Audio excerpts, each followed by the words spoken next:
understand the brain to understand stress. So what is stress and when does it become a problem? Now, stress itself is not a problem. In fact, stress chemicals like cortisol are extremely helpful to us as they energize the body and heighten our focus and courage, thus giving us the ability to take action and enabling us to meet daily challenges, to perform at our very best and to reach our goals. Now, the problem is that prolonged and excessive stress can impact a person's cognitive, physical, emotional and psychological behavioural functionings. Now, in order to understand the psychological causes of stress, we need to take a real good tour of the human brain and really understand its operational systems. Now, there are two really important parts of the brain. The first one is the intellectual brain, the front part of which is otherwise known as the prefrontal cortex, which is the part of the brain as you would know. It is the conscious part of your brain, the part that interacts with the world and with others, and it's the part that we don't share with animals, believe it or not. So the intellectual brain is the logical and rational, and it is attached to a vast intellectual resource, the intellectual mind as we call it. This is where we store all of the knowledge, skills and experiences that we've built over the years, calling upon them to make decisions, put forward persuasive arguments, be creative and intentive, and come up with solutions.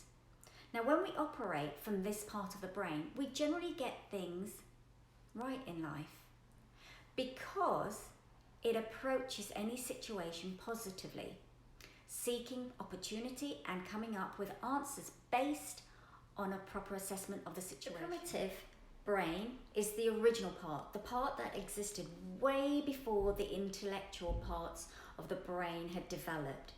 Now, there are three distinct aspects to this part of the brain. The first one is the amygdala.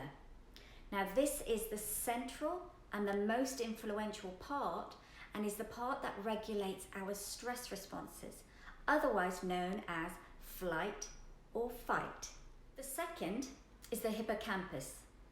This stores all of our behavior patterns and templates, our automatic responses, including our sometimes inappropriate ones. Third, the hypothalamus. This part is responsible for the chemical responses in our brain, including our stress hormones and the happy hormones. The primitive mind is a negative mind.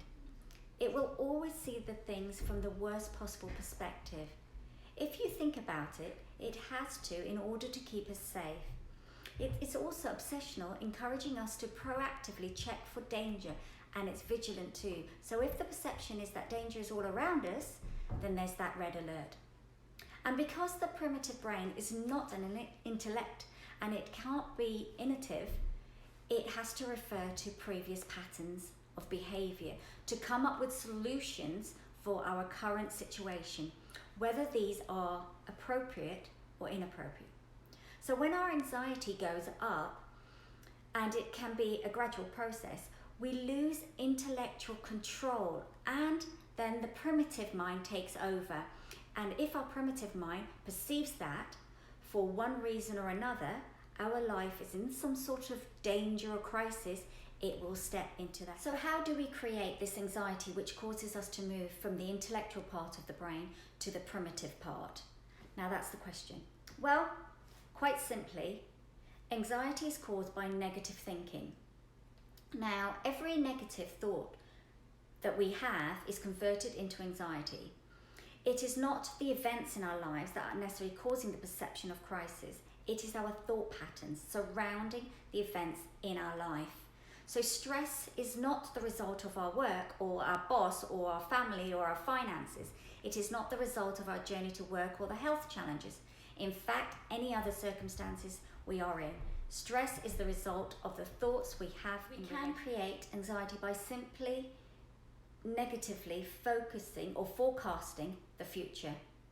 Big things like we will never be able to afford that. I'll never get promoted, or I'll never have a baby. Or small things that might go wrong. So what if I don't get to the meeting on time? What if I haven't prepared adequately? What if they ask me a question and I don't know the answer to? Now it's the same when we go over or back over events from the past too, worrying about all those things that have already happened. For example, I wish I'd done that. How many of us say that? Why didn't I say this? What if they thought this was about me? The fact is that the mind can't tell the difference between imagination and reality. So every time we worry about something in the past, or even something that hasn't happened yet, our brain thinks it actually, or that it's actually happening in that moment.